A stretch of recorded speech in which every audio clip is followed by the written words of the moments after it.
Hello everyone, my name is Julius, a survivor of every form of drug abuse and also a patient to mental illness. Remember, like I would always say, mental illness necessarily does not have to deal with abusing illicit drugs. Mental illness are most of the times associated with people or individuals with higher IQs. People are very brilliant and very intelligent. Today, I am in OAUTHC mental ward, and then I am with one of my grand patrons, my father. I call him my father because once upon a time I was a patient in this mental facility of Obafemi Awolowo University, and then he was very helpful for me there.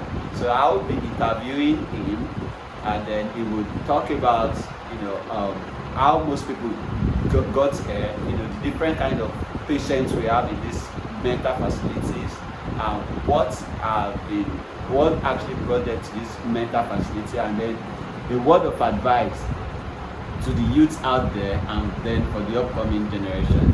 So stay tuned. Once again, I'm Humphrey Julius. Thank you. All right, sir.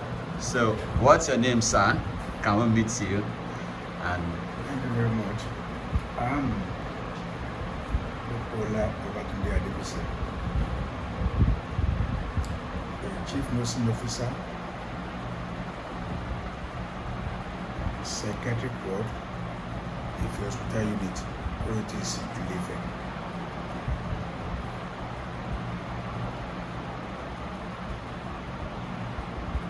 okay, sir. So, can you please tell us the different kind of patients that usually come in? Is it that most of the patients you have, is it as a result of abusing illicit drugs, or some just wake up one morning and then they have mental disorders, sir? We have a different kind of patients that do come in here. Very importantly, I want to tell you that the youths carry the major percentage of those that usually come in for admission or for one thing or the other. So many things can cause mental disorder, but very importantly, I have to say that the youths, because of their way of life, they do come in more than other group of people, because of the peer group influence and experimenting or whatever. Some people, because most of these students that used to come, the youths that used to come in for admission here, we do admit them on using one drug or the other, mostly on using one drug or the other, especially herbs or Colorado or whatever. But I want to tell you that they are victim of this because of this, the influence of peer group and experimenting.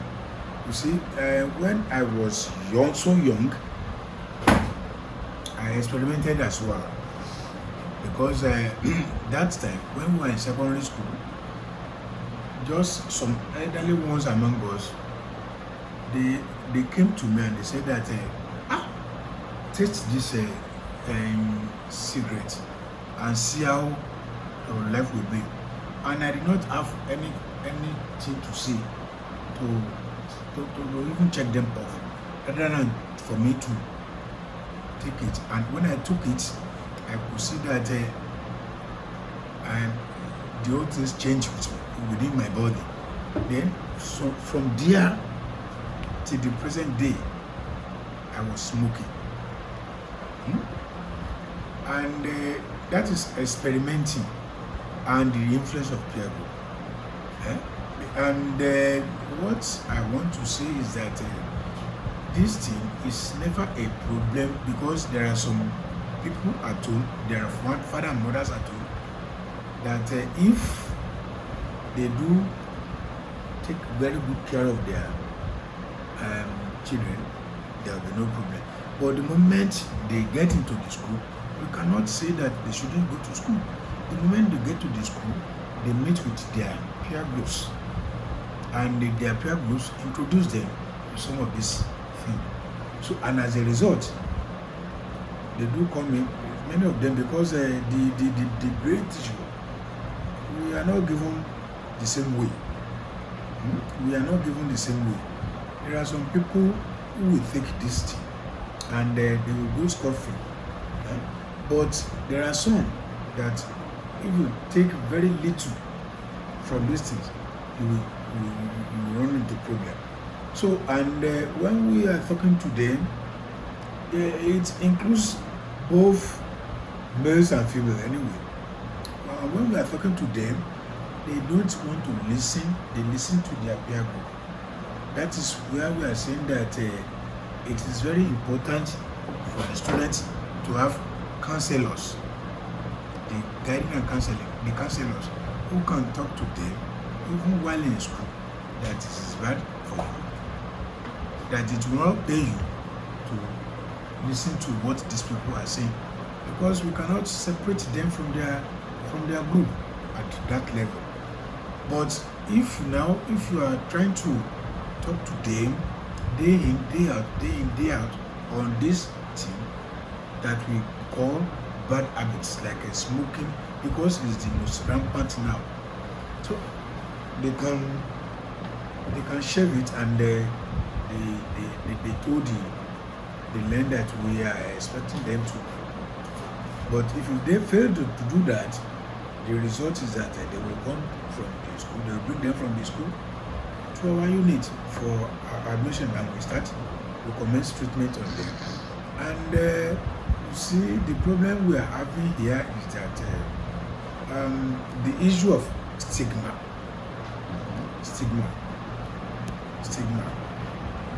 Hardly we are only trying to curb it.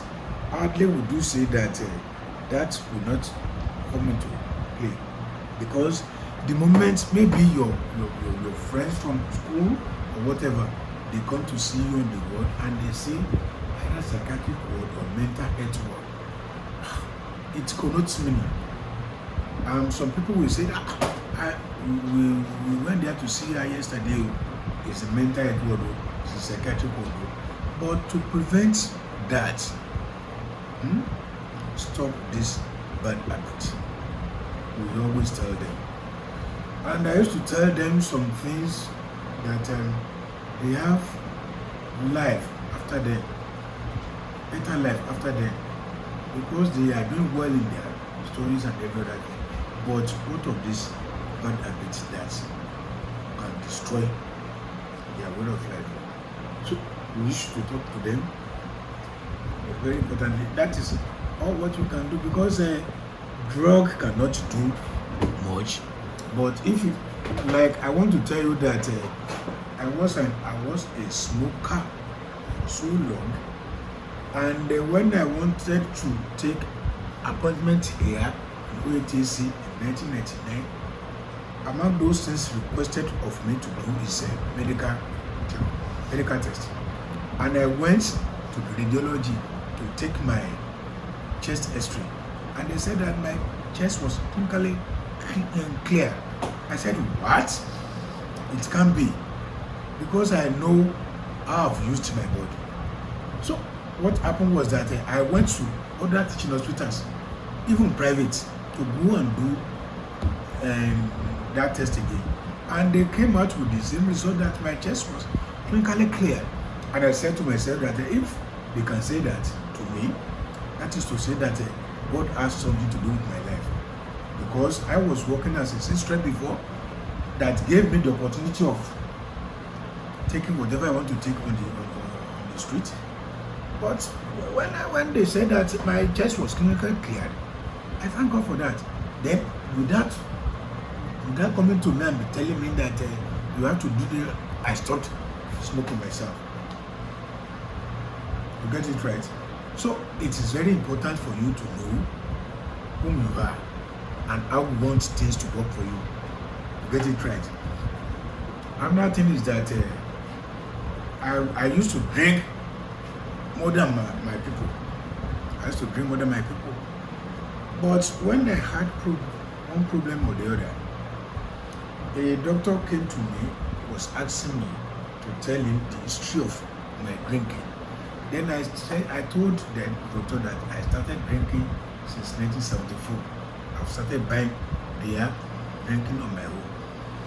And the doctor was telling me that he has not been born by that time. I said, what? So that is the time I started anyway.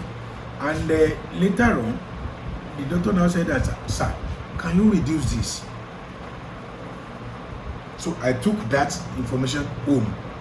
When I got home, I sat myself down and I said that if this doctor can say, can I reduce this? Maybe what he wanted to say was that, can I do away with this? So without telling anybody, I stopped. Since then, I've been seeing better things in myself, better things in my heart. You get it right? Because earth, God has given us good earth anyway, but the way we handle things, maybe with what we eat, with our way of life, drinking and all the rest, that can damage our earth system. So, and I stopped all this. Now I've stopped smoking, I've stopped drinking. Those are two major things that I feel that can affect our health. So, and I've stopped them. Now I'm now seeing better things in myself. So, and that is why when I'm talking to any of the patients or anybody that comes in seeking for one thing or the other, I will tell him that you have to do this. If you don't do this, because I want to tell you that if somebody is smoking or drinking, so let me tell you today that every one of us here, we are at advisory capacity to that individual. You either pick or you don't pick from what they are telling you. But the very important thing is that you yourself, it is very important for you to go and sit down and think about this thing. Because if you do not agree within yourself that you want to stop smoking, no matter what we say, if a pastor comes or even a reverend, whatever you say, you cannot get the way, you may not get anywhere out. But by the time you now talk to yourself that this thing is bad, let me stop doing this thing, it is then that you can stop it. It has to come from your mind that I want to do this. So all the advice they are giving you, now we now come into play, we will now pick out of them, and those things will help you out. So that is the way about it. All right. So thank you very much, sir. That's been very, very helpful. So thank you for all you said. So thank you. Let me. I just want to sit there like around. So Daddy, let me just sit there. Just take me to the front of the hall. All right. So this was where I was admitted during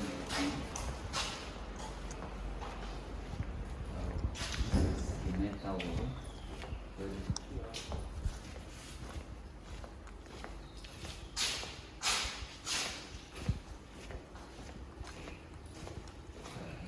So this was where I was admitted 2017. I wanted to show them mental ward. I know my friend is Mental ward. Yes. So let them see. So this is the mental ward. I want them to see. No, I don't need No. Okay. This is to see. This is Obafemi Awolowo University Teaching Hospital mental ward. So thank you. This is just the beginning. We are fighting and we would never stop. Thank you.